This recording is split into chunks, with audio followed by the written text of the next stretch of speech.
we now discuss the impeachment complaint filed against the President with House Senior Deputy Minority Leader Congressman Egay Erice. Good evening and welcome back to the Big Story, Congressman. Carl and Pauline. You said you were puzzled by the motive of this impeachment complaint. Would you say that it is meant to actually protect the President? Well, I don't want to come into conclusion, pero ang alam ko, napakamahina at it can be easily dismissed. Actually, yung form nito kasi walang mga, it's only 15 pages, so kulang na kulang sa mga attachments. For example, yung number 1, culpable violation of the Constitution and betrayal of public trust tungkol dun sa ICC, it would require a lot of documents to prove na merong kidnapping. So wala namang nangyari. So mawawala lang yan. Graft and corruption, allegations involved systematic blunder, wala rin yan dahil wala namang affidavit si Saldico. So unfitness for office, alleged drug addiction, mahirap patunayan yun. Hindi naman pilitin yung presidente na magpa-drug test. At hindi naman pwedeng paniwalaan lang yung salita, kapatid. Failure to exercise veto power. The President is accused of grossly inexcusable negligence for failing to veto unconstitutional provisions in the General Appropriations. Ito may punto ito. Pero would require a lot of documents. Kailangan mailagay lahat yung mga items nung unappropriated allocations na inalist mula sa National Expenditures Program noong 2023, 2024, 2025 at patunayan na pinalitan ng mga ghost projects, mga question projects at dahil pinayagan naman talaga ito ng Pangulo. It is a fact na pinayagan niya dahil noong 2023, 2025, 1.45 trillion pesos yung inalis dun sa President's budget, sa National Expenditures Program, pinalitan ng mga proyekto at yung mga priority projects like the flagship projects ay inilipat sa program appropriations. Yan nga yung malaking nakawan. Pero it would require a lot of evidence. 15 page paano natin masasabi na nag-research mabuti, talagang minadali. Abuse of power, the complaint alleges creation of the Independent Commission was weaponized, moved to shield political allies and target enemies. Napakamahirap na patunayan yan. So, kung ako boboto rito, dismiss na ito. But you did say, Congressman, if it is meant to shield the President, marami namang complaints na pwedeng dumating pa and they can be consolidated before being referred to the Justice Committee. Kaya nga ako, puzzled ako. Pero may timeline ngayon, yung mga mag-file, kung nag-iipon pa lang sila ng mga ebidensya, kasi kung ma-file yan sa Monday, may ilagay madaliin yan ng Secretary General, ma-file yan sa calendar yan, tapos ma-refer sa committee, ayun na. Baka hindi. Deemed initiated na. Deemed initiated na. So, kailangan yung mga magfa-file, kailangan siguro within 2 days, 3 days, may file nila. At dapat makumbins nila yung Secretary General na kasi may 10 days ang President to file it, to send it, refer it to the para makakalenda. Congressman, baka magulo yung sistema na yan. Ito alam kung paano. You also pointed out na may connection itong si Attorney De Jesus kay First Lady Lisa Marcos. Well, I am referring to a GMA article.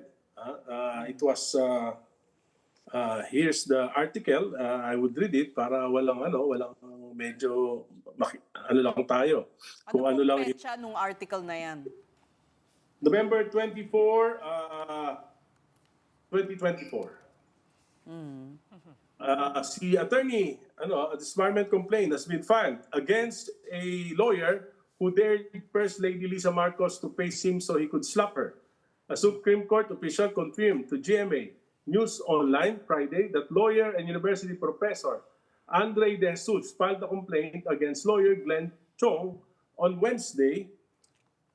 De Jesus said Chong dared the First Lady to face him so he could slap her back to back during a rally on March. In a statement, he stressed the lawyer should not be impertinent.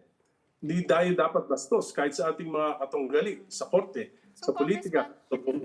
Aside from this article po, do you have personal knowledge if may ties po talaga No. itong si Attorney De Jesus No, kay FL? kasi ang lumalabas dito, he defended the First Lady. Then ngayon, he's a complainant of the President. Sana kung lawyer lang, okay lang yun. Pero he is the complainant. Okay, pero... So- Okay, go ahead. And second, Congressman Jeff Nisay is a member of the minority. He's with us, but he's known to be a very close ally of Congressman Abet Garcia of Bataan. In fact, he is the former chief of staff of Governor Joet Garcia. Yes, are officers of the NUP, National Unity Party. At ako, dahil sinabi mismo ni Congressman Puno na ang NUP at siya ay hindi mag-endorse o hindi papayag na ma-impeach. But would you say, Congressman Erice, it's still too early to say no, na baka nga maging Oliver Lozano 2.0 siya as a lot of people fear because nagbago na rin yung rule. Di ba yung nagtitrigger po kasi na talagang na-file na itong impeachment case is yung referral sa Justice Committee. So, Yes. what have you spoken to Congresswoman Luistro? What did she have to say about it po? Well, I don't know, pero ako the Secretary General has 10 days to refer it to the Committee on Rules. And the Committee on Rules has 3 days to calendar it for business. So if tomorrow, the Secretary General refers it to the Committee on Rules, then by Monday, the House can already refer it to the Committee on Justice on Monday. So dito kayo nagkakasundo ni Congressman Paulo Duterte? I don't know what he said. Well, he did say also that, he's questioning the impeachment complaint as well with the same arguments that you have laid out. Kung pareho kami, siguro pareho kami na naisip. Pero sabi ko nga, bigyan natin ng pagkakataon kasi kung halimbawa naman may mag-file, kasi sabi ng Makabayan Bloc, they will be filing an impeachment complaint. May mga iba pang grupo nagsabi, mag-file sila.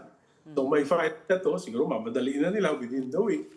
At kung may file nito ng within the week, kung may i-refer din mabilisan nito sa Committee on Rules. So, posible So, rin. para consolidated. Okay. So it's also possible, Kong, no, that this was filed, no, para kumbaga i-pressure yung mga ibang filers na madaliin yung kanilang mga submissions. Yes. Kasi if you will remember, nung filean si Vice President Sara, maraming nag-file, dahan-dahan, ang tagal, bago, hindi nga ni-refer sa ang tagal, at hinintay pa yung 6th complaint bago ma-file kaya nga doon nagkaroon ng question sa Supreme Court. Supreme Court. Diba? So, talagang may leeway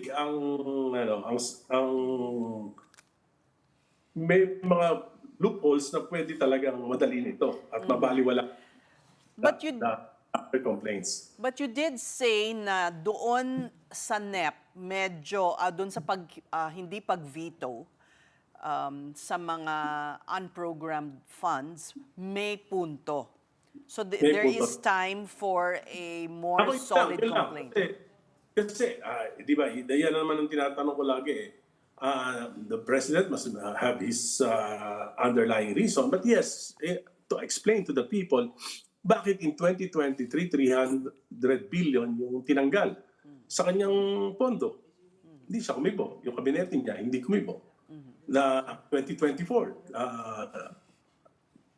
500 plus billion yung tinanggal sa NEP. At ang pinakamasama, dahil dyan, magmumulta ang ating bansa, magdi-delay ng 4 years yung mga flagship projects niya. Si saan program at hindi na pondohan. 2025, ganun din. Flagship program, 157 million, 473 lahat yan. Inilipat-lipat ng Kongreso. Hindi lang yan sa kasaysayan ng ating bansa na pumapayag ang presidente na yung kanyang pondo ay papalitan. So the question is, if that is the argument, although you did say you will not join Yes. and put your name in an impeachment complaint, will you, if you find something that has form and substance? Sabi ko, I don't want kasi those who approach me to endorse it are members of the are stalwarts of the vice president. And being a member of the Liberal Party, I don't want to be associated with them. The Second, Makabayan Bloc is not.